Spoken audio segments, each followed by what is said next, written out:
कभी सोचा है कि एक अंधेरे कमरे में हमें कुछ भी क्यों नहीं दिखाई देता, लेकिन जैसे ही लाइट का स्विच ऑन होता है सब कुछ एकदम साफ हो जाता है।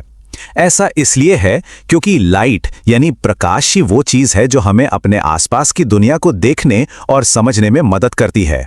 तो सबसे बुनियादी सवाल यही है, हम असल में चीजों को देखते कैसे हैं? जवाब बहुत ही सिंपल है, लाइट की वजह से। ये वो चाबी है जिससे हमारे चारों ओर की दुनिया का ताला खुलता है। वैसे तो लाइट कई तरह के फिनोमेना दिखाती है, जैसे डिफ्रैक्शन, डिस्पर्जन, पोलराइजेशन, बहुत कुछ। लेकिन हमारे आसपास की चीजों को रोजमर्रा में देखने के लिए सिर्फ दो कॉन्सेप्ट्स को समझना ही काफी है, और वो हैं रिफ्लेक्शन और रिफ्रैक्शन। तो चलिए सबसे पहले रिफ्लेक्शन को समझते हैं।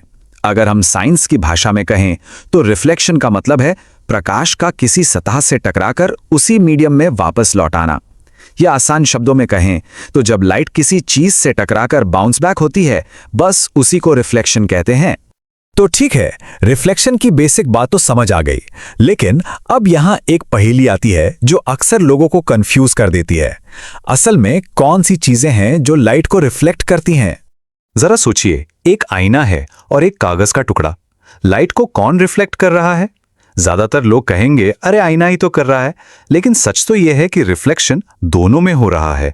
जी हां, दोनों में। तो फिर दोनों में फर्क क्या है? देखिए, जब एक लेजर लाइट को आईने जैसी चिकनी सतह पर डालते हैं तो लाइट एक साथ एक ही डायरेक्शन में लौटती है। इससे एक क्लियर स्पॉट बनता है। इसे कहते हैं इवन या समतल रिफ्लेक्शन। लेकिन जब वही लाइट कागज जैसी खुरदरी सतह पर पड़ती है तो वो टकराकर हर दिशा में बिखर जाती है। इसे कहते हैं अनइवन या असमतल रिफ्लेक्शन। और बस इसी वजह से हमें कागज में अपनी शक्ल नहीं दिखती, जबकि वो भी लाइट को रिफ्लेक्ट कर रहा है। चलिए अब अपने दूसरे बड़े कॉन्सेप्ट पर चलते हैं। रिफ्लेक्शन के बाद अब बारी है रिफ्रैक्शन की। ये वो साइंस है जो उन कई ऑप्टिकल इल्यूजन्स यानी दृष्टि भ्रम के पीछे हैं जो हमारी आंखों को धोखा दे जाते हैं। तो रिफ्रैक्शन आखिर है क्या? साइंटिफिकली कहें तो प्रकाश का एक मीडियम से दूसरे मीडियम में जाते वक्त मुड़ जाना ही रिफ्रैक्शन है। सीधे शब्दों में, जब लाइट हवा से पानी में जाती है या पानी से हवा में आती है तो वो अपना रास्ता थोड़ा सा बदल लेती है, वो बेंड हो जाती है। ये वाला इल्यूजन तो सबने देखा ही होगा। एक पेंसिल को पानी के ग्लास में डालो तो वो मुड़ी हुई या टूटी हुई सी लगती है, पर क्या वो सच में टूट गई है? नहीं, ये सिर्फ रिफ्रैक्शन का कमाल है। एक और क्लासिक एग्जाम्पल, अगर एक पानी के जार में सिक्का डाल दें तो ऊपर से देखने पर वो अपनी असली जगह से थोड़ा ऊपर उठा हुआ दिखता है। फिजिक्स में इसी को अपैरेंट डेप्थ कहते हैं। और ये तो बहुत ही मजेदार है। ये दिखाता है कि रिफ्रैक्शन हमारे देखने के नजरिए को कैसे बदल सकता है।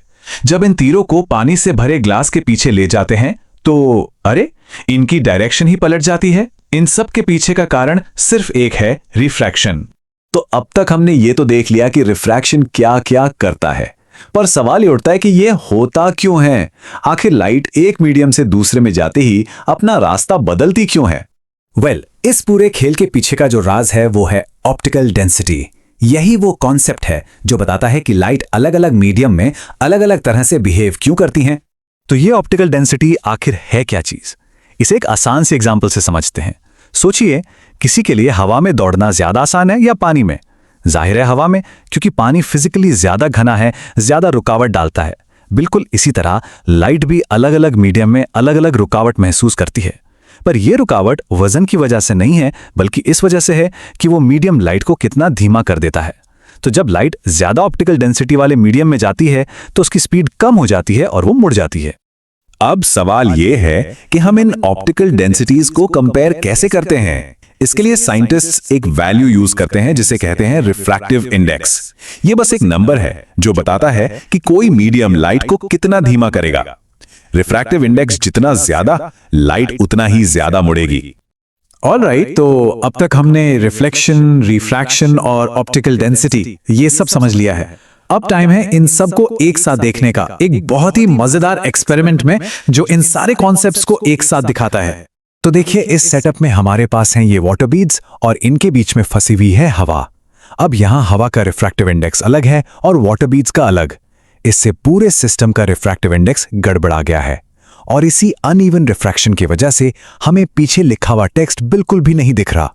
तो अब सवाल ये है कि क्या हो अगर हम किसी तरह इस पूरे सिस्टम का रिफ्रैक्टिव इंडेक्स एक जैसा कर दें? क्या इवन रिफ्रैक्शन करवाकर पीछे लिखे टेक्स्ट को दोबारा पढ़ा जा सकता है? चलिए ट्राई करके देखते हैं। जैसे ही हम इसमें पानी डालते हैं वो सारी हवा की जगह ले लेता है। अब सिस्टम में सिर्फ दो ही चीजें हैं, वाटर बीड्स और पानी। और मजे की बात यह है कि दोनों का रिफ्रैक्टिव इंडेक्स लगभग एक जैसा है। इससे एक यूनिफॉर्म मीडियम बन जाता है जिससे होता है इवन रिफ्रैक्शन। और ये देखिए, वाटर बीड्स लगभग गायब ही हो गए और पीछे का टेक्स्ट एकदम साफ साफ पढ़ा जा सकता है। तो वो मैजिक नंबर क्या था जिसने ये कमाल किया? वो था 1.33। वाटर बीड्स और पानी दोनों का रिफ्रैक्टिव इंडेक्स ठीक 1.33 होता है। और जैसे ही ये इंडेक्स मैच हो गया, लाइट बिना ज्यादा मुड़े सीधी निकल गई और वाटर बीड्स एक तरह से अदृश्य हो गए। तो आज हमने क्या सीखा? रिफ्लेक्शन हमें चीजें दिखाता है और रिफ्रैक्शन कभी-कभी हमारी आंखों को धोखा भी दे सकता है। फिजिक्स के ये नियम कोई जादू नहीं है, लेकिन जैसा कि हमने देखा, ये कुछ जादुई इफेक्ट्स जरूर पैदा कर सकते हैं। और ये हमें सोचने पे मजबूर करता है ना, कि ऐसे और कौन-कौन से अदृश्य विज्ञान के नियम हैं जो हर पल हमारे आसपास की दुनिया को आकार दे रहे हैं और हमें पता भी नहीं चलता।